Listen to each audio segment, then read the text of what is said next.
नमस्कार, मैं संजीव कुमार, कुलपति महाराजा सुहेलदेव विश्वविद्यालय, आज आप सभी का स्वागत करता हूँ।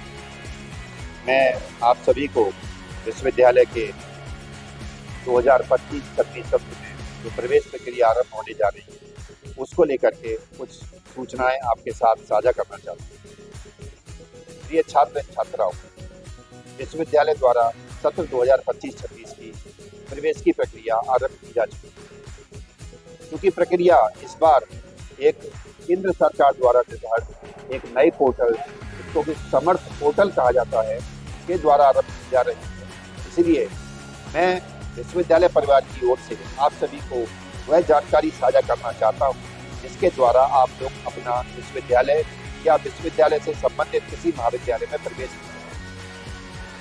विश्वविद्यालय में प्रवेश के लिए इस बार जो प्रक्रिया है, उसमें विश्वविद्यालय की जो अधिकृत वेबसाइट है msgsu.ac.in पर जाएं, अथवा समर्थ पोर्टल पर जो लिंक दिया हुआ है उस पर जाएं, अथवा आपके महाविद्यालय के लॉगिन में जहां प्रवेश चाहते हैं वहां पर एक QR कोड दिया गया है।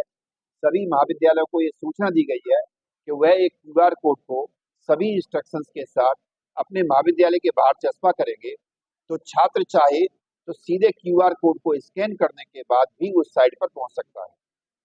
जब छात्र उस साइट पर पहुंच जाएगा, जहां पर की जो समर्थ पोर्टल की साइट है, वहां पर उसे पहले अपनी थोड़ी सी कुछ बेसिक इंफॉर्मेशन भरनी होगी, अपना नाम, मोबाइल नंबर, ईमेल आईडी इत्यादि। इतना कुछ करने के बाद उसका एक लॉगिन नेम जनरेट किया जाएगा, जिसका कि कोड उसकी रजिस्टर्ड ईमेल आईडी और उसके फोन नंबर पर पहुंचेगा। फोन नंबर पर और ईमेल आईडी पर जो कोड पहुंचेगा वो सेम कोड होगा, परेशान होने की आवश्यकता नहीं है, सेम कोड पहुंचेगा। अगर किसी ईमेल पर कोड नहीं पहुंचता है या मोबाइल पर कोड नहीं पहुंचता है, तो जो ऑल्टरनेट में उसका ईमेल या मोबाइल नंबर है उस पर कोड पहुंच जाएगा। कोड को डालने के बाद उसकी रजिस्ट्रेशन की पहला स्टेप समाप्त हो जाएगा। फिर उसकी कोई दूसरी इंफॉर्मेशन भरवाई जाएंगी।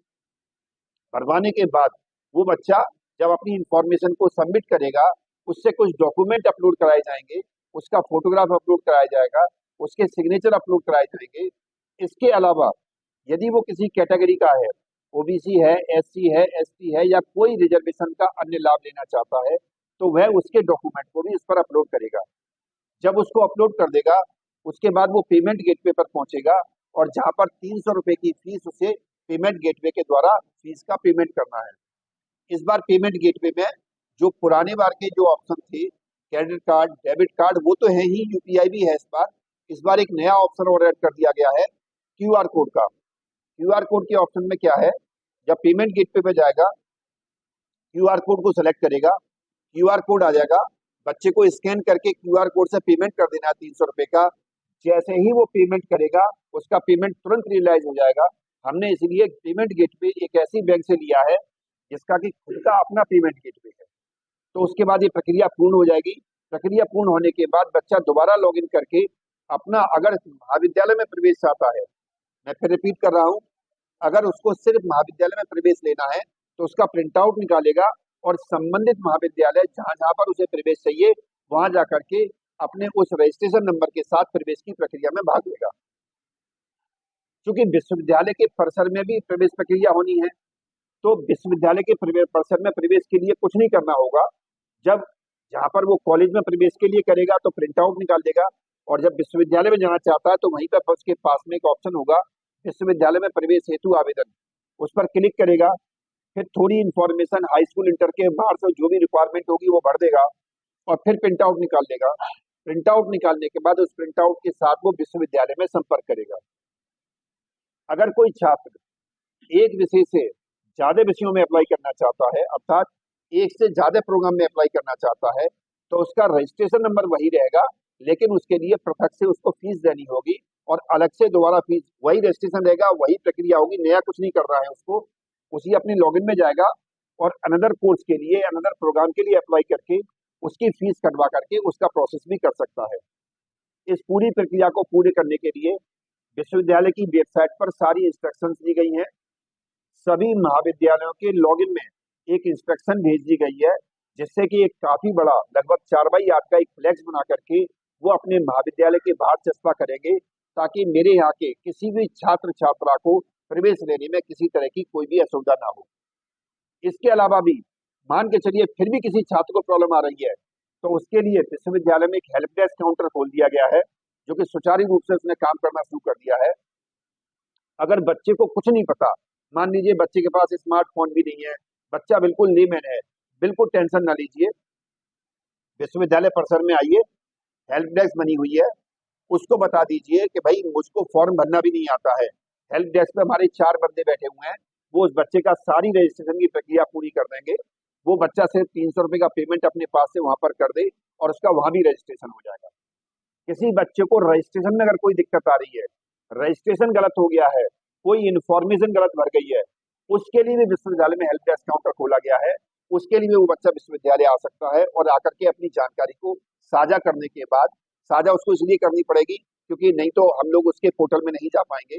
जानकारी को साझा करने के बाद अपना जो भी परिवर्तन है वो परिवर्तन करा सकता है।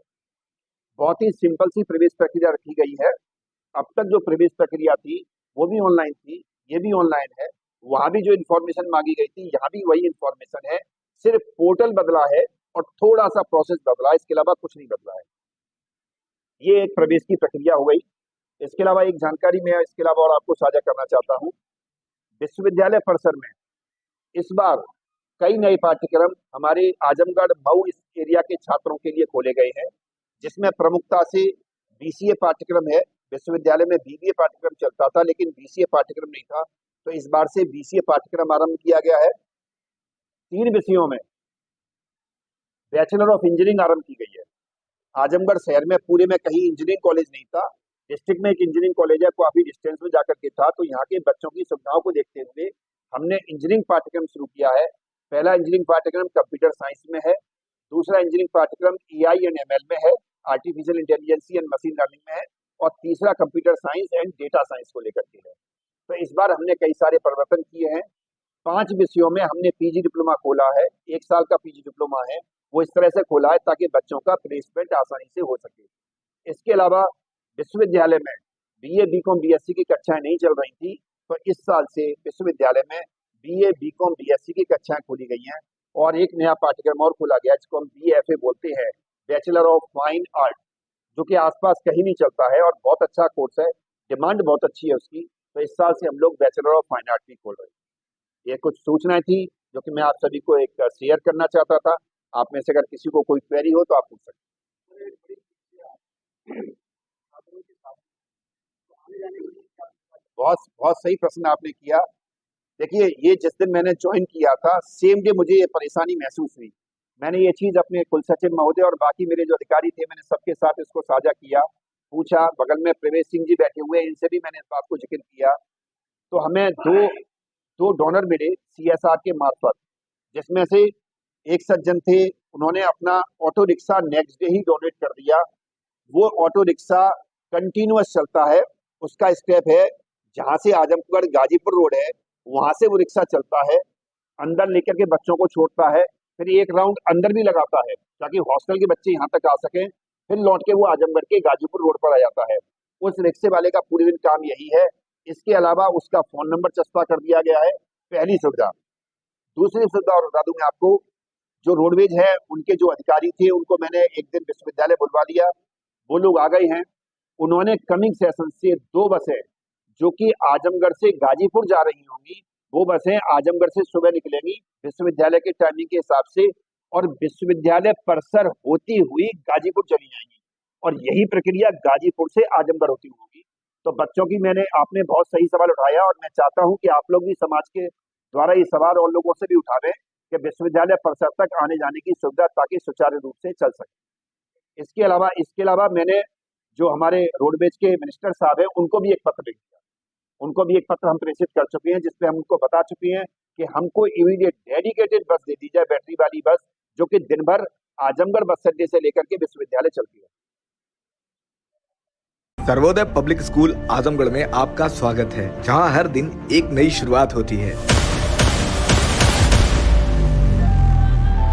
यहाँ आपके बच्चे की अच्छी शिक्षा और बेहतर भविष्य के लिए नई शिक्षा नीति 2020 के अनुरूप पाठ्यक्रम है और इससे जुड़ी सभी सुविधाएं उपलब्ध हैं। यहाँ sports, horse riding, dance classes जैसी यूजफुल एक्टिविटीज तो होती ही हैं, साथ ही लाइब्रेरी, म्यूजिक और आर्ट एंड क्राफ्ट के थ्रू भी बच्चों की क्रिएटिविटी को स्पेशली बढ़ावा दिया जाता है। बच्चों को तकनीकी दुनिया से जोड़े रखने के लिए स्मार्ट क्लासेस, रोबोटिक्स और कंप्यूटर लैब्स उपलब्ध हैं। छोटे बच्चों के लिए अलग से प्ले सेट एरिया है और एक्टिविटी रूम की व्यवस्था है। सर्वोदय स्कूल में बड़ी क्रिकेट एकेडमी के साथ ही हेल्थ और वेलफेयर क्लब भी है, जहां पर बच्चों को सेहतमंद और खुश रखने की पूरी कोशिश की जाती है। 6th क्लास से गर्ल्स के लिए सेपरेट क्लासेस और बिल्कुल सुरक्षित स्कूल बस सर्विसेज, वो भी GPS के साथ सभी रूट्स के लिए अवेलेबल है। आने वाले दिनों में सर्वोदय स्कूल में स्विमिंग पूल, ऑडिटोरियम और बास्केटबॉल कोर्ट जैसी कई शानदार सुविधाएं मिलेंगी। बाकी वेल क्वालिफाइड स्टाफ तो मौजूद है ही सर्वोदय पब्लिक स्कूल आजमगढ़ पर, जहां हर बच्चा खुद को और बेहतर बना सकता है। Sarvodaya public school Azamgarh, admission open.